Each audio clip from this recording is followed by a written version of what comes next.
একটা সকাল শুধু তারিখ পরিবর্তন করে না, পরিবর্তন করে আমার জীবনকেও। কারণ প্রত্যেকটি সকালে আমি প্রতিজ্ঞাবদ্ধ হই নতুন কিছু করার, নতুন কিছু পাওয়ার। প্রত্যেকটি সকালে আমি যুদ্ধ ঘোষণা করি কষ্টের বিরুদ্ধে, ব্যর্থতার বিরুদ্ধে। আমি জানি তারা অত সহজে হার মানবে না, কিন্তু আমার ইচ্ছা, আমার মনের জোর, আমার শেষ রক্তবিন্দু পর্যন্ত লড়ে যাওয়ার ক্ষমতা দিয়ে আমি কষ্ট আর ব্যর্থতাকে হার মানাবই। কারণ আমি জানি আজ আমি যেটা করব তার ফল আমি আগামী কাল পাবো। প্রত্যেকটি সকালেই আমি ভাবি, যদি আজ আমার জীবনের শেষ দিন হতো তাহলে আমি কি করতাম, কিভাবে উপভোগ করতাম আমার জীবনের শেষ দিনটি। আর তাই আমি সেই কাজই করতে থাকি যে কাজের জন্য মৃত্যুর পরেও সারা পৃথিবী আমাকে মনে রাখবে। কিন্তু সেই মুহূর্তে আমাকে ভয় দেখাতে থাকে কষ্ট, ব্যর্থতা আর এই সমাজ। কিন্তু না, এত তাড়াতাড়ি হেরে গেলে হবে না। আমি লড়াই করব, আমি লড়তে থাকবো যতক্ষণ না শীর্ষে পৌঁছাচ্ছি। আর আমার শেষ রক্তবিন্দু থাকা পর্যন্ত আমি হার স্বীকার করব না। সফলতা, সফলতা, সফলতা, এই সফলতা শুধুমাত্র একটা শব্দই থেকে যাবে যদি আমি এর সঠিক মর্যাদা দিতে না পারি। আর 700 কোটি মানুষ তখন আমাকে এসে বলবে ইউ আর এ লুজার, আর আমি এটা মেনে নিতে পারবো না।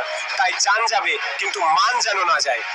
আমি জানি ব্যর্থতা আমাকে প্রতিটি পদে পদে হার মানানোর চেষ্টা করবে, কিন্তু আমি পিছু হটছি না। সে যদি পদ্ম গোখরো হয় তাহলে আমিও শালা কালকে ওঠে।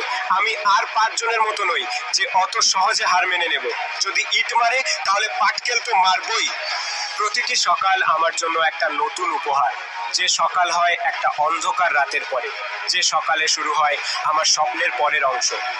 আমি সে স্বপ্নের কথা বলছি না যেটা আমি ঘুমিয়ে ঘুমিয়ে দেখি।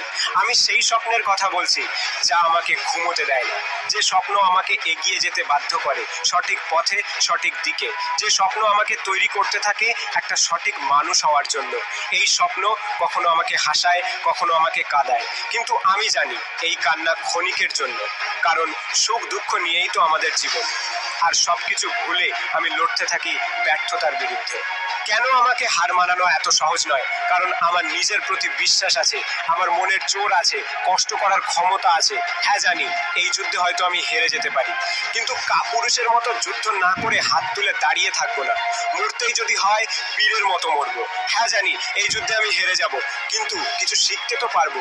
নিজেকে বলতে পারবো যে না, আমি শেষ রক্তবিন্দু পর্যন্ত লড়াই চালিয়েছিলাম। কিন্তু এগুলো শুধুই আমার দুর্বলতার মুহূর্তে মনে পড়ে। আমি এই ভাবনাকে বাস্তবে হতে দেবই না। তাই যাই হোক না কেন, পরিশ্রম আমি করতে থাকবোই। তাই বলে গাধার মতো নয়, পরিশ্রম আর সাথে থাকবে আমার বুদ্ধি। সবকিছুই সম্ভব। আমি চাইলে সবকিছু করতে পারি, because I am a super human. কথাগুলো তোমার নিরিখে বললাম, এগুলো আমার জীবন কাহিনী নয়। জানি তোমার ভিতরেও আগুন জ্বলছে, শুধু বহিঃপ্রকাশ ঘটছে না। আর দেরি করো না, হাতে বেশি সময় নেই। যা করার তা এক্ষুনি করতে হবে। ক্ষুদ্র একটা দেশলাইয়ের কাঠি সারা দেশ জ্বালিয়ে দিতে পারে। ভিডিওটিকে শেয়ার করার দায়িত্ব আমি তোমার উপরে ছেড়ে দিলাম। আর আমার বিশ্বাস আছে যে ভিডিওটিকে তুমি এতক্ষণে লাইক করে দিয়েছো। তোমার জীবনের সমস্যাগুলো কমেন্ট করে আমাকে জানাও।